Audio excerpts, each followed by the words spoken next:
BJP নেতা সজল ঘোষ এই মুহূর্তে আমাদের সঙ্গে টেলিফোন লাইনে রয়েছেন। সজল বাবু, গতকালই বরানগর বিধানসভা উপনির্বাচনের জন্য আপনার নাম ঘোষণা করা হয় বিজেপির তরফ থেকে। তারপর আপনার সঙ্গে আমাদের কথাও হয়েছিল এবং তারপর দলীয় কর্মীদের সঙ্গে আপনি সন্ধ্যাবেলা বৈঠকও করেন।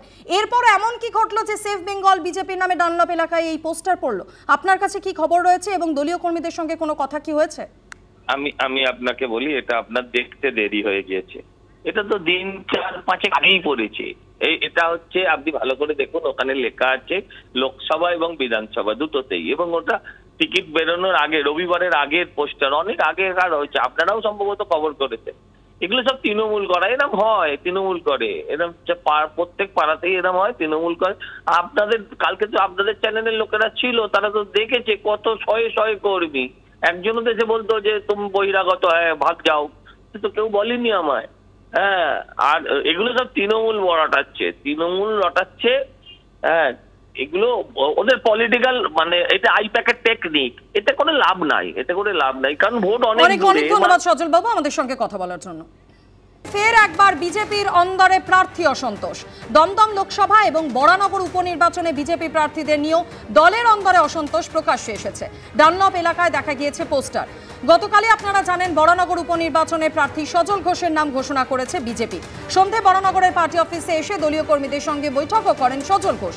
24 ঘন্টা কাটতে না কাটতেই সজলের প্রার্থী হওয়ার বিরোধিতা করে ডানলপ এলাকায় পড়ল পোস্টার। একইভাবে দমদম লোকসভা কেন্দ্রের বিজেপি প্রার্থী শিলভদ্র দত্তর বিরোধিতা করেও পোস্টার পড়েছে। হ্যাশট্যাগ সেফ বেঙ্গল বিজেপির নামে ওই পোস্টারে লেখা, দমদম এবং বরানগর কেন্দ্র হাতছাড়া করার চক্রান্তকারী শুভেন্দু অধিকারীর চাপিয়ে দেওয়া প্রার্থীকে মানব না, মানছি না। সজল ঘোষ দাবি করেছেন নেপথ্যে তৃণমূলের চক্রান্ত রয়েছে। অন্যদিকে শিলভদ্র দত্তর প্রতিক্রিয়া এখনো পর্যন্ত পাওয়া যায়নি।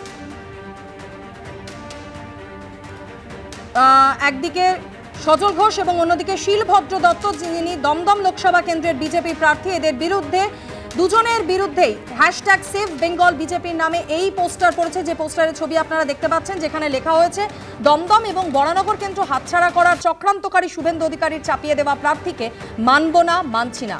গতকালই বিজেপির তরফ থেকে বরানগর উপনির্বাচন, বিধানসভা উপনির্বাচনের জন্য প্রার্থী হিসেবে ঘোষণা করা হয় সজল ঘোষের নাম। গতকাল সন্ধ্যায় তিনি বরানগর কেন্দ্রে গিয়ে সেখানে দলীয় কর্মীদের সঙ্গে বৈঠকও করেন, কিন্তু তারপরে তার প্রার্থী হওয়া নিয়ে ডানলপ এলাকায় এই পোস্টার পড়েছে। অন্যদিকে দমদম লোকসভা কেন্দ্র থেকে আগেই বিজেপি প্রার্থীর নাম হিসেবে ঘোষণা করেছিল শিলভদ্র দত্তর নাম, তার বিরুদ্ধেও এই পোস্টার পড়েছে।